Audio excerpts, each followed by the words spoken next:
Friends, நம்மளுடைய காரில் rear டோர்ஸில் left and ரைட்டில் பார்த்தீங்கன்னா சைல்ட் லாக் எப்படி பண்ணுறது, சைல்ட் லாக்கை எப்படி ரிலீஸ் பண்ணுறதை பற்றி இந்த வீடியோவில் பார்க்கலாம். நான் கை வச்சுட்டு காமிச்சிட்டு இருக்கு இல்லைங்களா, அந்த இடத்துல லாக் சிம்பிள் இருக்கும். அதுக்கு மேலே போய் பார்த்தீங்கன்னா லாக் ஓப்பன் பண்ணுற சிம்பிள் இருக்கும். இந்த லீவரை தான் நம்ம ப்ரெஸ் பண்ணி இந்த ஃபங்க்ஷனை வந்து நம்ம ஆக்டிவேட் பண்ண போகிறோம்.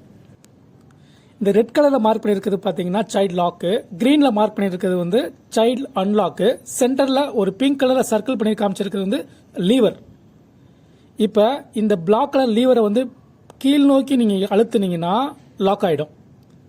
அப்படியே இந்த லீவரை கீழேருந்து மேலே புஷ் பண்ணிங்கன்னா லாக் வந்து ரிலீஸ் ஆகிடும். கண்டிப்பாக நீங்கள் குழந்தைகளோட ட்ராவல் பண்ணும்போது இந்த சைல்ட் லாக்கை கண்டிப்பாக யூஸ் பண்ணுங்கள். அப்போ தான் குழந்தைங்க மறந்தபடி கூட உள்ளே இருக்கக்கூடிய ஹேண்டிலில் இழுக்கும்போது டோர் வந்து ஓப்பன் ஆகாது டிரைவிங் கண்டிஷனில் இருக்கும்போது.